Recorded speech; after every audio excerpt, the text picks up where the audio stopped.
ఒక person goal పెట్టుకున్న తర్వాత ఆ గోల్ ని వెంటనే మార్చేస్తూ ఉంటారు. ఎందుకో తెలుసా?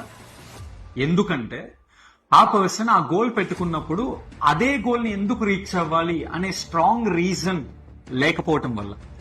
జనరల్ గా ఒక పర్సన్ డాక్టర్ అవ్వాలి అని డిసైడ్ అయినప్పుడు ఎందుకు నేను డాక్టర్ అవ్వాలి, ఒక పర్సన్ ఐఏఎస్ ఆఫీసర్ అవ్వాలి అని గోల్ పెట్టుకున్నప్పుడు నేను ఎందుకు ఐఏఎస్ ఆఫీసరే అవ్వాలి, ఇంజనీర్ అవ్వాలి అంటే నేను ఎందుకు అవ్వాలి, ఆర్ నేను ఒక ఊరికి వెళ్ళాలి, నేను ఇది తినాలి, నేను ఇది చెయ్యాలి, దేనికైనా not only related to goal, ఏ పని చేయాలన్నా కానీ స్ట్రాంగ్ రీజన్, స్ట్రాంగ్ వై అనేది చాలా ఇంపార్టెంట్. బికాస్ ఆ జర్నీ మనం మొదలు పెట్టిన తర్వాత ఏదైనా కష్టం వచ్చినప్పుడు, ఏదైనా ప్రాబ్లం వచ్చినప్పుడు ఆ వై అనేది స్ట్రాంగ్ గా ఉంటే అదే మనకి ముందుకి తీసుకొని వెళ్ళటానికి చాలా ఛాన్స్ ఉంటుంది.